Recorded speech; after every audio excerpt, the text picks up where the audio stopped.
फिल्मी कहानियों में आपका फिर से स्वागत है।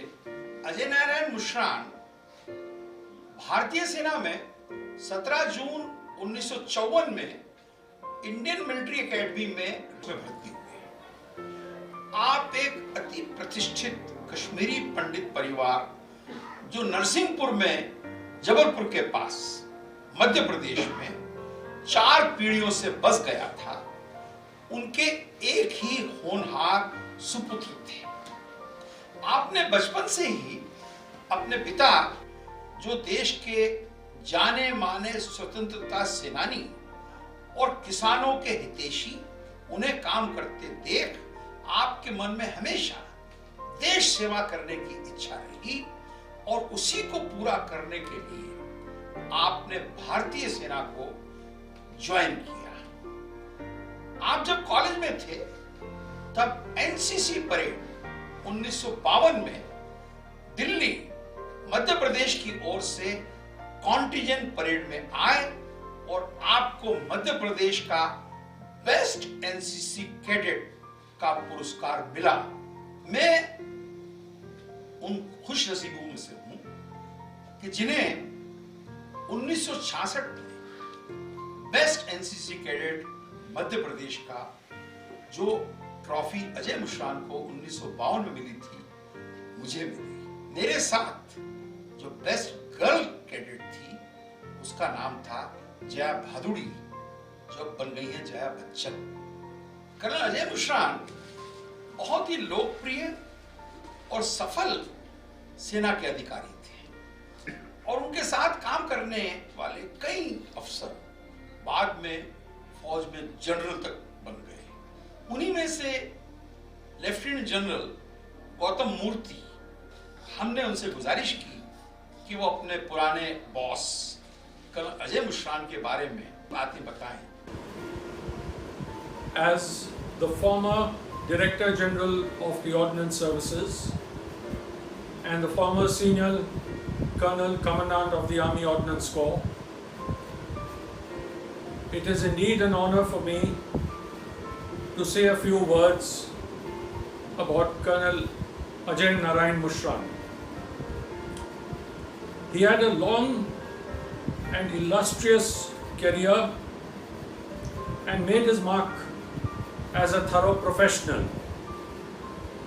He excelled in all the technical courses and also qualified from the Defence Services Staff College, which only a very few get through. He always told us that he felt completely at home in our community. We were truly honored to have such an illustrious son of Madhya Pradesh as a regimental officer of ours. The whole corps is indeed proud of him. Colonel Ajay Mushran की 2 बेटियां हैं, आरती और दीप्ति। आरती के पति हैं देश के जाने माने वकील श्री विवेक तनखा, जो सांसद भी हैं। दूसरे दामाद देश के वरिष्ठतम सेना अधिकारी हैं। हमने इन दोनों बेटियों से भी कर्नल अजय मुश्रान के बारे में जानने की कोशिश की। साथ ही इनके श्रीमती शुभा मुश्रान, धर्मपत्नी कर्नल अजय मुश्रान, वो भी इस वार्ता में शामिल हैं। हम पहली बार एक कॉमन रिश्तेदार के थ्रू मिले थे 57 में, और 2 साल बाद फिर हमारी 59 जनवरी में हमारी शादी हुई और 47 साल हम लोग साथ रहे।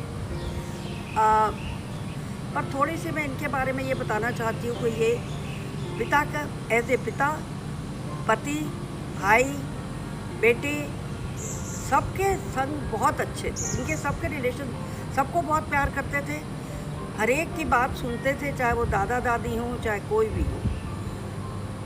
उसके बाद इनको सब बच्चों के साथ बाहर घूमने जाना बहुत पसंद था। साल में एक बार तो ज़रूर जाते थे, 10-12 दिन के लिए, 15 दिन के लिए। चाहे वो गोवा जाएं, चाहे कहीं जाएं, वहाँ भी जाते थे तो एक जो रिश्तेदार हैं या कोई उनके दोस्त हैं उनको ढूंढते थे, पता करके जाते थे वहाँ रह रहे, और एक पार्टी बड़ी ज़रूर करते थे सबके संग। इनको लोगों से मिलना बहुत पसंद था, रिश्ते बना के रखना चाहते थे हमेशा। सबसे रिश्ते बना के रखना चाहते थे, चाहे कोई कुछ कहे, इनका तो रिश्तेदारी अपनी निभानी ज़रूरी है। कहीं जाएंगे, चाहे दिल्ली जाएं, कहीं जाएं, मिलने ज़रूर जाएंगे, चाहे वो कितने सालों से उनसे ना मिले। बाकी सबके संग भी बहुत अच्छे थे। अपनी जितनी भी ज़िंदगी इन्होंने जी बहुत शान के साथ जी, बहुत ही ऑनेस्ट इंसान थे। डिस्पाइट लोग अभी भी उनको, चाहे वो जबलपुर हो या मध्य प्रदेश हो या कुछ हो, अभी भी याद करते हैं। बहुत ही केयरिंग फादर थे। एक बार हम जब रत्नचक में पोस्टेड थे तो मैं उनके पास, मम्मी पापा के पास भोपाल जा रही थी और मैं अकेली जा रही थी बच्चों के संग। तो उनको फ़ोन पे मैंने आती 1-2 दिन पहले मैंने मम्मी को बताया होगा कि हम लोग इस टाइम पहुँचेंगे इस ट्रेन से, अभी एक ही सीट कंफर्म हुई है। फिर उसके बाद मेरी एक कज़िन जो रेलवेज़ हैं, उनके हस्बैंड वहाँ पोस्टेड थे, वो दिल्ली में पोस्टेड थी, अपने हस्बैंड के पास आई हुई थी। तो हम लोग जब गए तो अजय ने बोला कि उन्होंने कुछ बर्थ्स करा दिए हैं और ठीक है, हम लोग पहुंच गए। जब भोपाल पहुंचे तो उनका फ़ोन आया मेरी कज़न का कि तुम लोग ठीक ठाक पहुंच गए, बर्थ्स मिल गई। तो कहने लगी मैं तो इतना घबरा गई, तो ऐसे डरे, हमको तो बहुत बर्थ्स मिली। तो उन्होंने बताया कि मैं तो बहुत घबरा गई थी क्योंकि वो सोची कि मेरे कितने लोग जा रहे हैं। हाँ, उन्होंने सोचा हम लोग कितने लोग जा रहे हैं, क्योंकि मेरे फादर उनके मामा लगते हैं मेरे कज़न के। तो उन्होंने बोला कि अजय मामू का फ़ोन आया था, उन्हें इतनी बार मुझे फ़ोन किया, 4 बार, कि वो अकेली आ रही है बच्चों के संग और एक ही बात है कि उनके पास जितनी भी जो भी कोटे की जो भी सीट्स थी उन्होंने रिलीज़ करी और हमारे पास उसके बाद 11 बर्थ्स थी। हम लोग बर्थ सबको दे रहे थे कि वो घबराहट में उन्होंने सब बर्थ्स रिलीज़ कर दी।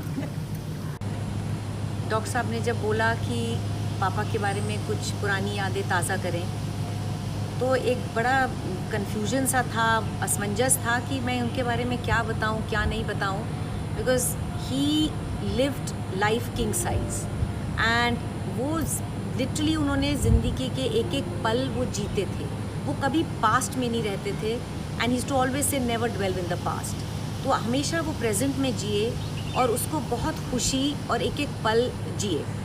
वो करीब 32 इयर्स के थे जब उनको पहला हार्ट अटैक हुआ था, उसके बाद उनको 2 और हुए, उनको 2-3 TIAs हुए, लेकिन उसके बाद भी उनकी जो एक ज़िंदगी को जीने की एक जो ज़ील थी, एक विल पावर थी, और वो कभी भी कम नहीं हुई। 25 साल आर्मी में, 25 साल पब्लिक लाइफ में, उसी उन्होंने एंथुजियाज़म और उतने ही एनर्जी और इंटरेस्ट के संग जी। नहीं, और बहुत वैल्यूबल चीज़ें बताते थे जो उस टाइम हम छोटे थे तो इतनी वैल्यू समझ नहीं आई।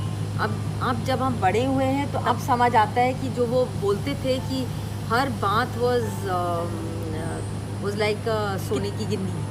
बिल्कुल, क्योंकि मुझे याद है जैसे एक चीज़ हमेशा कहते थे जैसे अपने जो रिश्तेदार हैं उनमें से हमारी कहीं कोई गैदरिंग है, कुछ है, तो कोई भी रिश्तेदार हमारा जो शायद थोड़ा सा उतना ऊंचे पद पे नहीं है या इकोनॉमिकली थोड़ा सा कमज़ोर हो, उसको हमेशा ज़्यादा इम्पोर्टेंस दो, क्योंकि बाकी सबको तो मिलता ही है। तो उसके पास ज़रूर मिलने जाते थे, हमेशा उनसे बात करते थे। दूसरा कहते थे कि आपके घर में कोई भी आए, आप उसको चाय पिलाओ। वो बहुत स्ट्रिक्ट, इन चीज़ों में बड़े स्ट्रिक्ट थे कि आप उनको चाय पिलाइए। कहने लगे अगर माली भी पानी मांगे, आपका हेल्पर पानी मांगे, चाय मांगे या देना हो, और ग्लास अगर साफ़ नहीं है तो आप धोइए और उसको पिलाइए। इसीलिए आज तक जो लोग उनको याद करते हैं, चाहे वो बच्चे हों, चाहे वो हमारे एज के लोग हों, कि वाह क्या पर्सनालिटी थे, क्या इंसान थे। उनको लोग कर्नल साहब बुलाते थे। जब उन्होंने इलेक्शन लड़ा तो जबलपुर से, तो क्योंकि मेरे हस्बैंड विवेक उनको मामू बुलाते हैं, तो पूरा जबलपुर उनको मामू बुलाने लगा। और पापा फॉरेस्ट मिनिस्टर थे, उन्होंने बहुत सारा प्लांटेशन करवाया वहाँ पे। कर्नल अजय मुशरान और मुशरान परिवार की कहानी जारी है। थोड़ा ब्रेक के बाद हम आपसे फिर मिलेंगे।